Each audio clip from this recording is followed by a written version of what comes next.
And I have heard since then from Department of Home Affairs and from the federal government that they definitely do want international students coming here, especially if they are on that T&E pathway, that it is, that's part of the policy that they're wanting to support is students doing some study there overseas and then coming here. If you had to hang your hat on one part of the new strategy to say that's the bit that you're most excited about, what would you say it is? Oh, that's a really good question. I'm going to go with the last pillar, which is probably for me the most important one, which is all about collaboration and partnerships in the sector. Mm-hmm.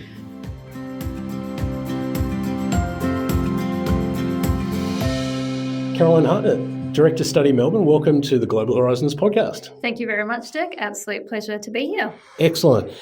So, Caroline, here we are. We're sitting, as we were with Minister Demopoulos, we're sitting in the Study Hub of Study Melbourne. Mm-hmm. On Hardware Lane. Mm-hmm. We've just launched the international strategy, or the refreshed international strategy, as the Minister put it. In your own words, this must have been a piece of work to do. I mean, if I can say, I've worked, I've been on the board of Study Perth and Study Adelaide, so I do understand how these kind of documents move through political circles as well as through government.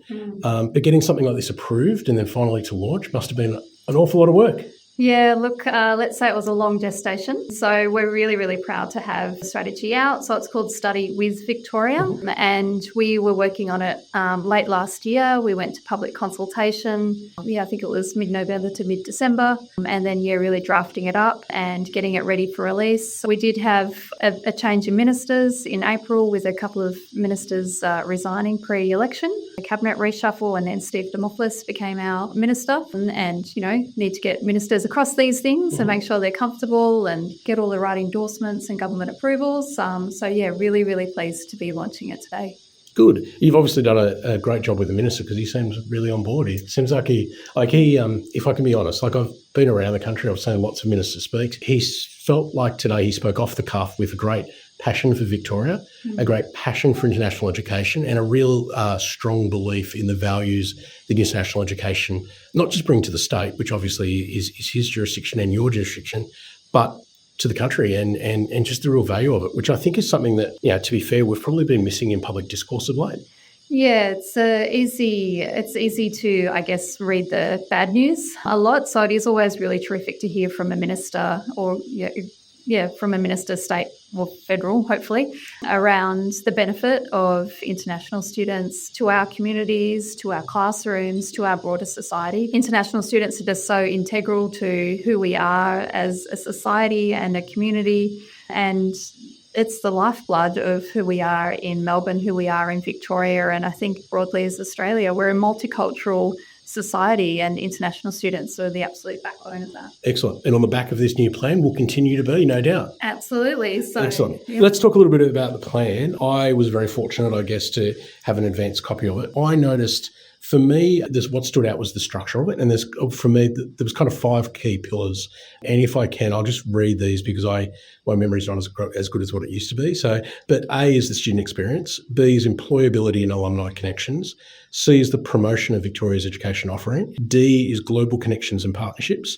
And E is collaboration for a strong sector. Talk to us a little bit about how those 5 pillars developed and then how you see this actualising over the next 2 to 3 years in terms of, they're, if I can say, I don't want to say generic terms because they're not clearly, but you could apply those 5 pillars pretty much anywhere, right? But bringing them to the state of Victoria has a specific context and a specific kind of way in which you would go about that. Tell us a little bit about the Victorian approach to those 5 key pillars. Yeah, definitely. And I think that's always something when you're developing a strategy is how do you make it unique for the state that you're operating within? So it is always a challenge. Otherwise, you end up with 8 different strategies that all look and feel basically the same. And so it's really about bringing out what is unique. And we really do that through the 21 actions that underpin the 5 pillars. Mm-hmm. But the broader structure, the 5 pillars and the goals and the visions in the strategy are really built off the strong foundation we had for the International Education Recovery Plan, which we had consulted really widely on. It was post-COVID. And we wanted to make sure that that recovery plan at the time was flexible enough, because we didn't know in 2022 when we developed and released it what the world was going to look like post-COVID. Would we recover? What would that recovery look like? What was the next 5 years going to be was really hard to guess. So we consulted really widely on that recovery plan, and we knew that if we built these 5 broad pillars, that we would be able to have enough flexibility to capture our actions underneath that.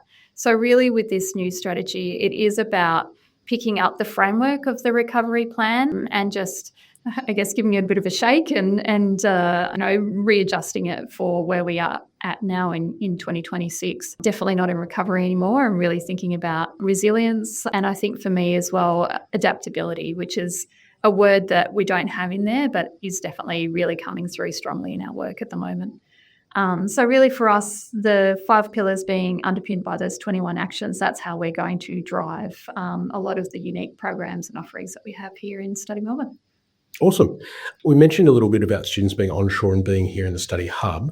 What I really picked up from the Minister's speech was that there's going to be quite a large push for T&E operations and supporting Victorian institutions to go offshore.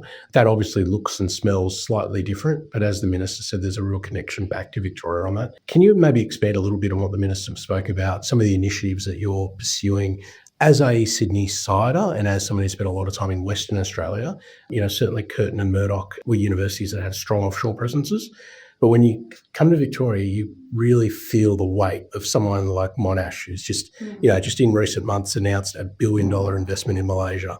When you talk about RMIT that has longevity in Vietnam. So there's real precedent here in the state for T&E. Tell us a little bit about your forward thinking on that. And, are we talking a wider, we're talking about a numbers game, getting more people out, or we're talking about deeper connections with countries, or maybe a little bit of both? Yeah, it's a really good question. It's definitely, I think, a mix of all those things. So I think it'd be good to fact check this, but I'm pretty sure it's 48% of higher education enrolments offshore in Australia from Victorian institutions. So we're definitely leaders in that space. I think the Minister might have mentioned either in the podcast or in his speech earlier that Victorian government has 23 trade and investment offices all around the world, and we have dedicated education people in those offices. So we have a very strong government education network, which has really helps support and drive the connection that a lot of our universities and TAFEs as well. Our TAFEs are really, really active overseas too. So it's definitely something that Victoria has a real strength in, and we think a leadership in as well. In 2024, late 2024, when the Premier was in India, she announced a program called the Yes to International Student Fund, which is a $5 million program. It's a funny name for a transnational education program though, Dirk. So that was at the time when hard caps was being discussed by the federal government. And I think the Victorian government were very keen to make it clear that international students would always be welcome in Victoria, which is why it's called Yes to International Students. And the other part of the media release was No to Caps. So it's a transnational education program, and it's really supporting universities and TAFEs to expand their offshore offerings.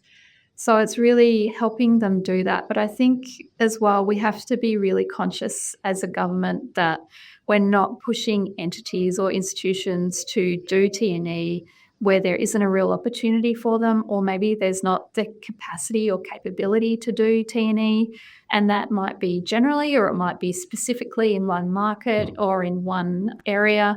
So we need to really, and this is part of the strategy as well, as thinking about that partnership approach. So working hand in glove with the sector to go, okay, we think this is an opportunity, but you also tell us what you think could work for you, where you think the opportunities, because, we don't have all the answers. So I think T&E is definitely an opportunity, and that's why it's called Study with Victoria, because we do want to really highlight that you can study with Victoria from anywhere in the world, and that might be, as Shazrina said in one of our international student ambassadors in the event, that she started with Sunway College. She's a VU student, so they have a partnership. Did her first year there, and then did her couple of years here is doing her couple of years here in Melbourne. And that just meant that she could start that first year within the comfort of her own family, her own home. She also mentioned the cost benefit as well, which I think is definitely true and becoming more and more appealing of international students when they're looking at all the different products and offerings that they have available to them. And I think going to become a much more common story as the world is getting so much more complex and people are so unsure about what to do. Being able to do some of your degree or your course at home with your networks there and then taking that step to come to another country, I think will be, something that emerges in popularity. One of the things, I'm going to put you on the spot if I can somewhat. One of the things that I've been noticing, certainly in working through the Koala News and obviously talking to lots of people, is this notion that a visa now, or should I say the visa office or the Home Affairs office is now starting to look at studying in your home country as a potential for a rationale of visa rejection into Australia. And I'm certainly not trying to say anything about Victorian operators or any specific operators, but from what I'm gathering, there's a real risk around, as Australia's T&E approach grows, that the rationale for a visa officer to be able to say, well, there's now 5 Australian universities in this country that offer that same program that you're wanting to go and study in Australia. Why aren't you studying it here? And for me, there's a real tension in that. And I don't know, do you have to get a sense of that across the sector, or you be optimistic that the government sticks around? But I am only back just today from 2 weeks of leave, so maybe I've missed something. But I do remember when that came out. It was a little while ago, it feels like, and I have heard since then from Department of Home Affairs and from the federal government that they definitely do want international students coming here, especially if they are on that T&E pathway. That it is, that's part of the policy that they're wanting to support is students doing some study there overseas and then coming here. So I think that might have been a kink in the road. And I think, this is something that's, as it grows in popularity, it's going to become more common for people to do. And the visa officers are going to be seeing this more regularly, I guess, emerge in the applications. And I guess as long as that training is being kept up to date of those visa officers and that they understand that it's absolutely a legitimate pathway, it's in line with federal government policy, I'm being optimistic, Dirk, that hopefully was just a glitch in something that's becoming new and popular. That makes sense. All right, if we go back to the strategy, we'll start winding up in a sense, but let me ask you, you've been obviously involved in it for quite some time. If you had to hang your hat on one part of the new strategy to say that's the bit that you're most excited about, what would you say it is? Well, that's a really good question. I'm going to go with the last pillar, which is probably for me the most important one, which is all about collaboration and partnerships in the sector.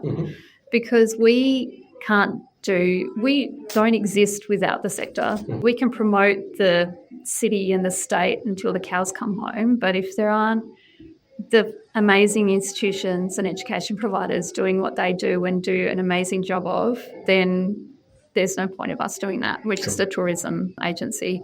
So I think partnerships and collaboration is really the most exciting bit for me and what I get most value out of my job, being able to talk to you, Dirk, and talk to colleagues in the sector. That is one of the best things about the international education industry is the stakeholders that I get to work with on a daily basis. And that's what I think makes the industry go round. And when we have challenges and issues, we can reach out to each other and talk about it and think about how we're going to navigate that new issue or that new challenge and think about different ways that we can support each other through that. So for me, partnerships and collaboration is the most exciting bit. I couldn't agree with you more. I have to say, moving from Sydney to Western Australia, the sense of collaboration that you felt in Western Australia was immense compared to Sydney. Yeah, in New South Wales, it feels more like every institution's out on their own. And mind you, this was pre-study New South Wales, so I do have to say that. But moving into Western Australia, there were constant focus groups. There was just constant opportunity for collaboration and overlap and moving the sector forward in that sense. So I couldn't agree with you more. Congratulations again on the launch of the new International Education Strategy Study with Victoria. Wishing you all the best over the next 2 to 3 years as that gets bedded down. Wishing you luck in November as you go to an election here in Victoria, and hoping that there is constant continuity and consistency with whatever government may be elected. Thank you, Caroline Hartnett, for joining us on the Global Horizons podcast. Thanks so much for having me, Dirk. It's been a pleasure. Thank you. If you've enjoyed this episode of the Global Horizons podcast, consider subscribing to our newsletter. Search for Global Horizons podcast and then just pop in your email address, and that way you will never miss out on all the critical international education news that you need to stay up to date with. This episode has been produced on Garigal land in Sydney. Our video and audio editor is Len Zamora, and I'm your host, Rob Malicki. Have an awesome day. See you in the next episode.